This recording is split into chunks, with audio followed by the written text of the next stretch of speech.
President Lincoln faced a country coming apart at the seams 148 years ago. President Obama faces a nation struggling to regain its economic equilibrium today. Are there similarities between these men and their respective situations? And how does the United States today stack up against America in Lincoln's day in terms of civic engagement and understanding of government? Join us now for Citizens Wanted, a forum on civic engagement.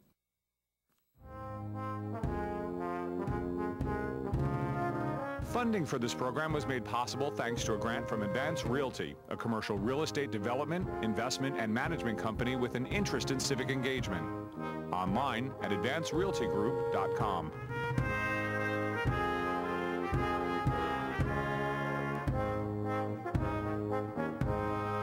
Hello, I'm Michael Aron. Joining me for a discussion of civic engagement in the Garden State and beyond are four distinguished panelists.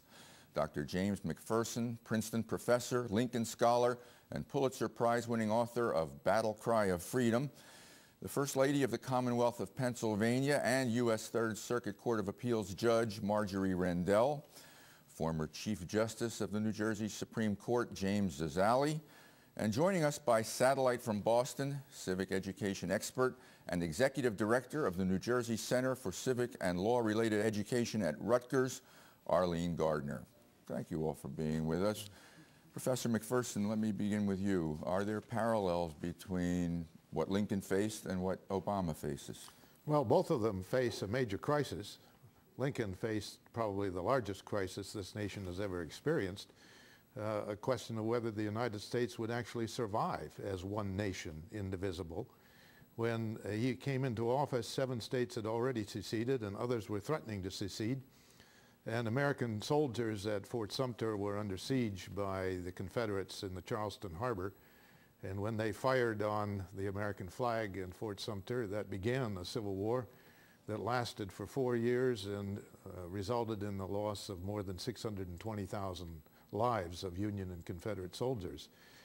It would be hard to say that Obama faces the same level of crisis.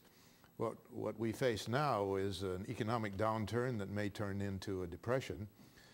I don't think that is quite on the same scale as a civil war that threatens the very survival of the nation, but in many ways the crisis of today does threaten some of our institutions, some of our values, the hope for the future that has always been a hallmark of this society.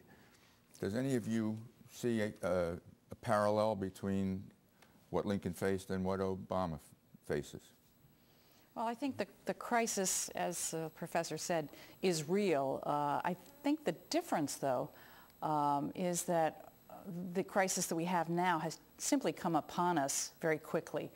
Things were bad, but Obama could campaign on a campaign of change. But he's now gotten in and governing and has all of a sudden to cope with an economic crisis that's come upon us in September. I think that's a little different from what happened with Lincoln. Lincoln kind of knew what he was getting into as he was campaigning, and I think that's one of the reasons actually that he wanted to become president. I think the two are very much alike, though, in terms of the way they view themselves as placeholders in history. I think both Lincoln and Obama have this view of the forefathers and what they intended and their role in doing what they need to do to make sure that the future of America is what it should be. I think that's kind of striking, actually. Well, let me turn to the subject that we're mainly focusing on here, which is civic engagement and civic education, and ask Professor McPherson to start us off by answering the question, was Lincoln highly conscious of the need for an enlightened citizenry, or is this something that has developed post-Lincoln? Oh, no, I think it developed even before Lincoln. I think one of the reasons for the educational system in this country and the rise of public schooling in the very era that Lincoln lived in was to educate young people for citizenship and for civic engagement. The United States at that time was really the only nation in the world that had anything close to what was called universal manhood suffrage, which basically means males, obviously, 21 years and older. No other country allowed citizens to vote on that scale, and if they're going to be voters electing their governor, their government in a democracy, they need to have information and knowledge and understanding of the system in which they're voting. And did they back then? Well, I think so. The newspapers were a medium of information, political activism. People turned out in large numbers for public meetings, for political speeches. When Lincoln debated Stephen Douglas in 1858, when they were running against each other for the Senate from Illinois, and met in these debates in small towns scattered around Illinois, sometimes as many as 15,000 people would come out to hear those debates. Families, farm families, would travel miles to stand for 3 hours listening to these two men. 3 hours. And the same numbers of people turned out for some Obama rallies in 2008. Arlene Gardner, let me bring you into the discussion. You've been focusing on civic education for quite a while now. What is the importance, in your view, of teaching civics and government? Well, my goodness, it's the only way we can possibly have a democracy. And if we're talking about enlightened citizens, we really need to go back to Thomas Jefferson's, I think, well-known comment that if we think them, the people that is, not enlightened enough, the remedy is to inform them by education. This is really the civic mission of schools. Professor McPherson, just made reference to the expansion of education for people really starting in the 1830s. We created public schools in order to have citizens. Reading and writing and arithmetic are to have the background to be informed, engaged citizens, not really for the purpose of just learning to read, write, and do arithmetic. So it's at the core of why we have education, because it's at the core of how we can continue democracy. Chief Justice Zazzali, do you think people understand government, young people today in this country? Not as much as they should. I can't compare it to what was going on 150 years ago, but it's disappointing. There was a revival of interest on the part of young people, fortunately, during this recent campaign. But I hope I'm wrong on this. I think that was probably idiosyncratic. Only the future will tell. Maybe it's the start of a trend. Maybe, for whatever reasons, we'll see teenagers, young adults, folks in their 20s and early 30s taking a more active interest. But my sense of it is that this is cyclical. The last president to capture the attention of young people the way Obama did was Kennedy. Both charismatic individuals. The folks in between have not been able to garner that kind of youthful interest on the part of young people. I'm concerned. I don't want to sound apocalyptic, but I think it's a problem. But I think it's a stronger greater problem with respect to the lack of an informed adult electorate, and that's an entirely different subject. But just as we need to have civics education and training for young people, I think the adults ought to get into the swing of things too, and they're not doing it to the extent that they should. An informed and educated electorate is the key to the survival of this republic, and I have concerns. Arlene Gardner, do you have a response here? Yes, Michael, if I could, focus on, people are now saying, well, we don't have a problem with youth, obviously, because they came out and voted in this last election. And, why should we still worry about civic engagement? Obviously, the youth are engaged.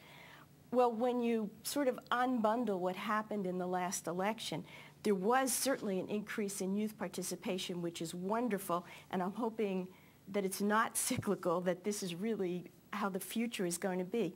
However, the youth vote turnout was really skewed towards those with more formal education, really college education.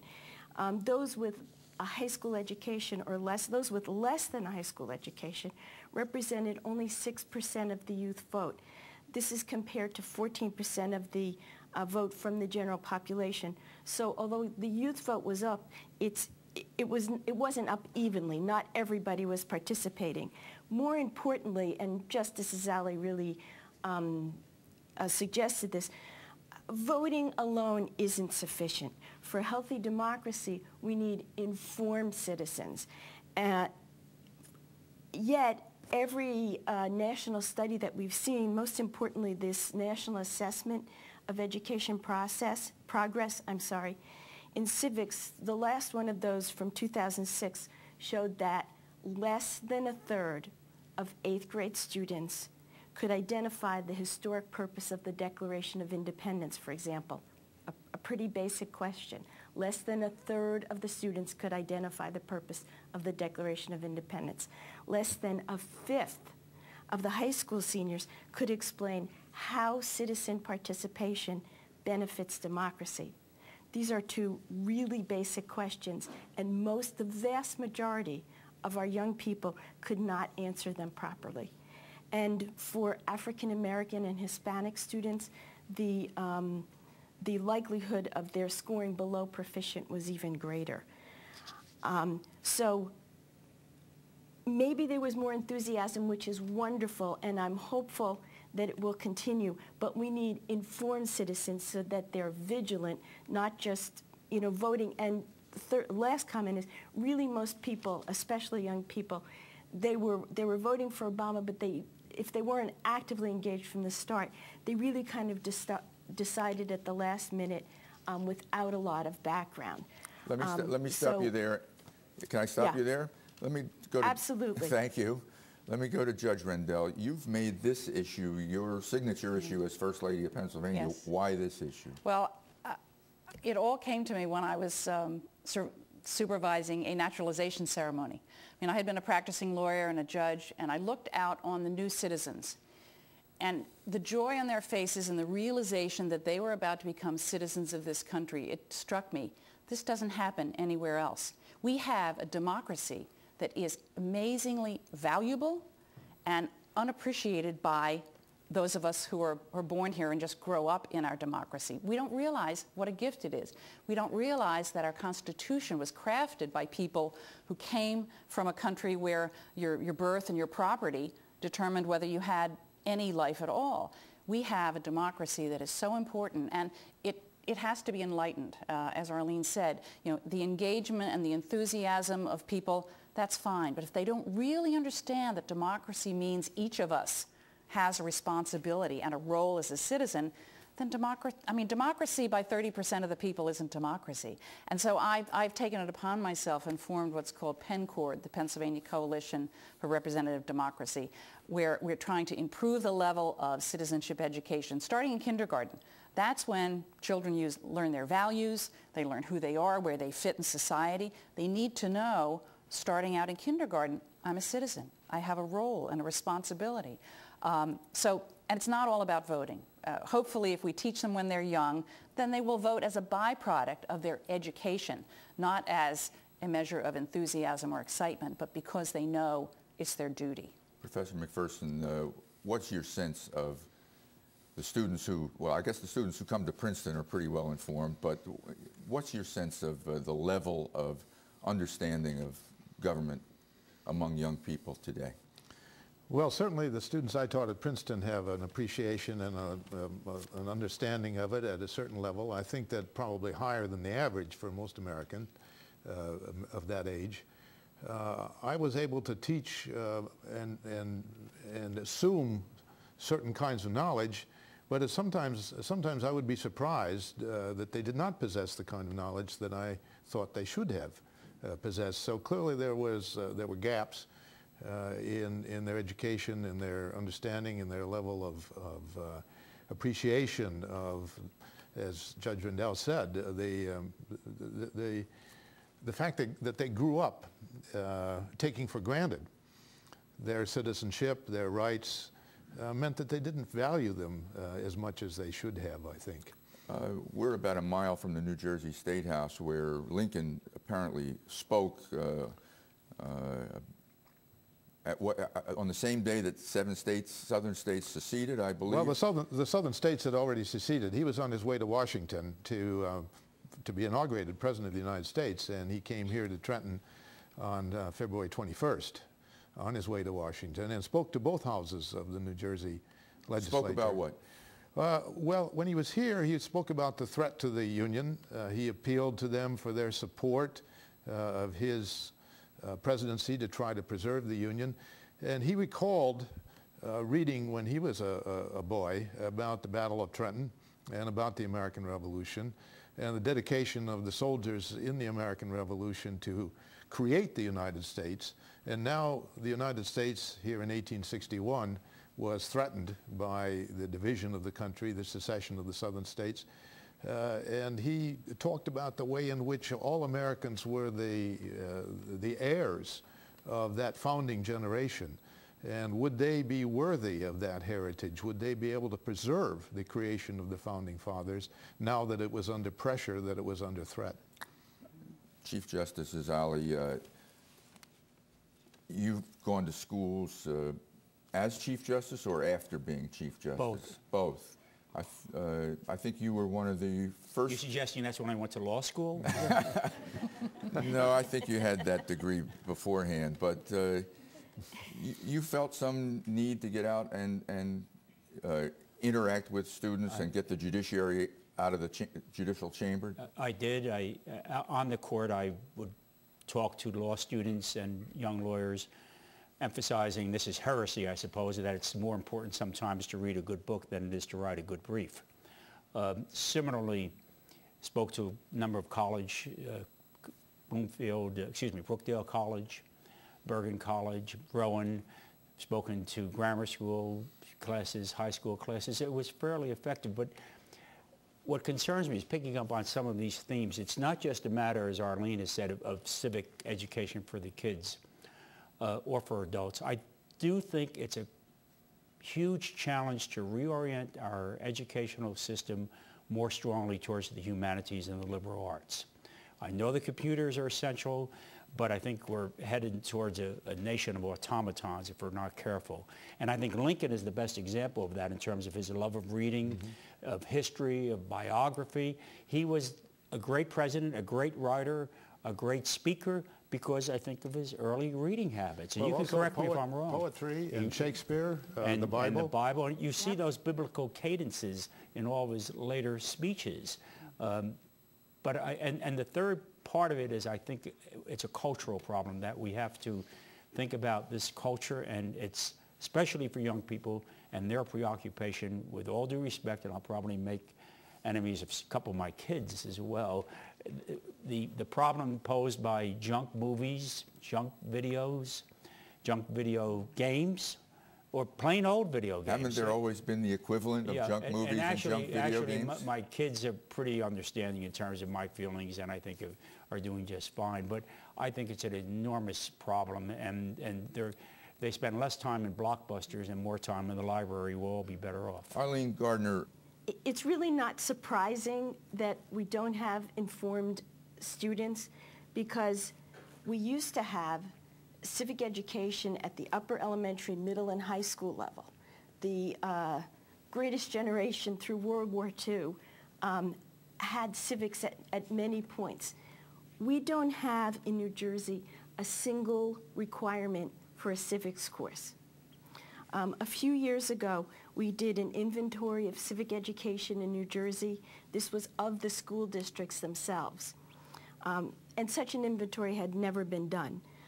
39% of the school districts reported that they required all of their students to take civics at any point in the K-12 education. 39%. This was in 2004. Since then, there's several studies done showing that No Child Left Behind has even reduced more dramatically the amount of time that's spent on social studies, particularly in the elementary grade level, when young students are forming attitudes about themselves and their community. Basically, we're teaching 2 years of U.S. history. Students are complaining that U.S. history is boring sometimes, and I'm not sure, other than learning about the Constitution, that we're really making connections to the role of the citizen, the rights and the responsibilities, particularly the responsibilities of a citizen. Judge Zazzali suggested that we need more focus on the humanities, but given where the economy is today, you said that education was created to create citizens, and that's why they learn math and English and so on, but don't they really learn those today in order to get a job and support a family? And aren't those the things that have to be emphasized today? Obviously, education is also for the purpose of being a productive employee as well as an informed, engaged citizen. But these are hardly mutually exclusive. In fact, for more than 30 years, there's a whole series of public opinion polls. What do you think are the most important goals of the public school education? And creating informed, engaged citizens comes up there on equal par with learning the skills for a college or to be hired as a productive worker. So this isn't a fight. If you look at the 21st century skills, which really put together by quite an eminent group of business people as well as educators, they do have a very good focus on civic literacy.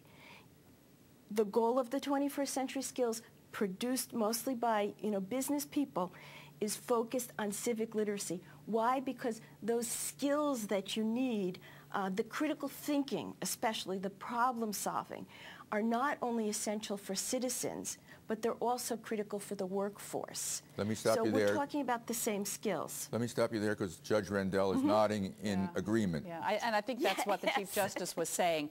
The idea of the humanities is thinking, conceptualization, democratic deliberation, the thought process. And one of the best ways to get this in the classroom is through discussion of events. We don't want citizens who just read the paper and take things for what they are or take sound bites. We want people to be able to think, to analyze, to problem solve.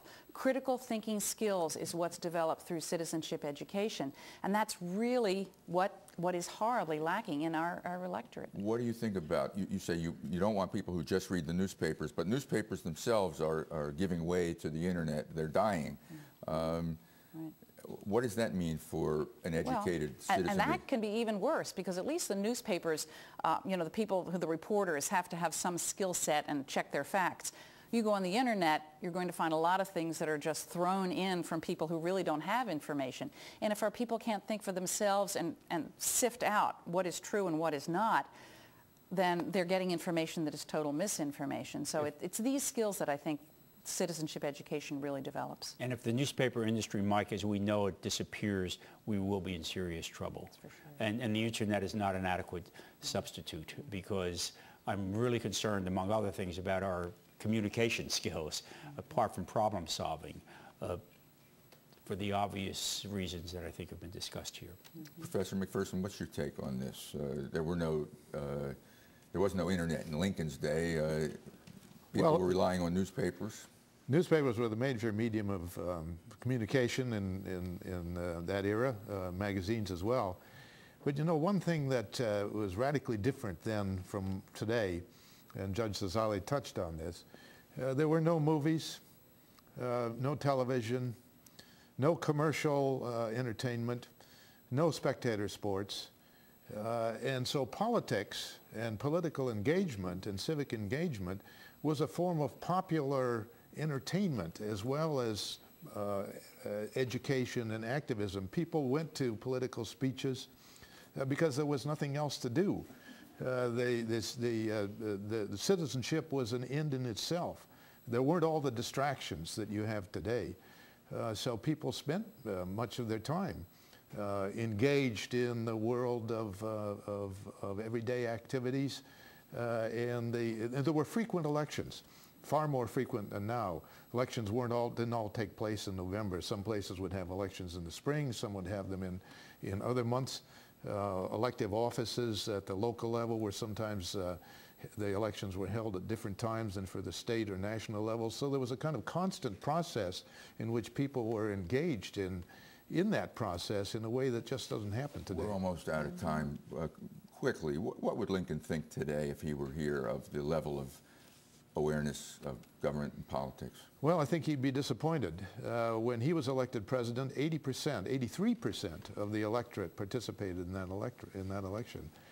Now we're lucky if we get very far above 50%. On that note, we're going to wrap up. And let me say to you at home, if this conversation has whetted your appetite for more about civic engagement, visit the NJN website and click on Citizens Wanted. That's at njn.net. You'll find more of this discussion with our panel, additional resources, civics quizzes, and a myriad of links to related websites. For NJN, I'm Michael Aron. Thanks for joining us. And let me ask you, Judge Zazzali, what do you think would inspire kids to get more interested in government? To look at Lincoln and recognize that he became a great man, a great president and writer and thinker and speaker because he read, he thought. He didn't rely on the sound bites of spin doctors. He didn't rely on Bartlett's quotations. He read the original stuff. And that's how we're not only develop young men and women as participants in the system, but as leaders. Quickly, Judge Rendell. I think that's very true. I think you need heroes. I think that the children today can look up to heroes. But again, I would get back to the thought that the earlier we start, it doesn't take much to convince them that it's interesting when they're young. As soon as they get that, then I think it's an easy progression from there. Thanks very much.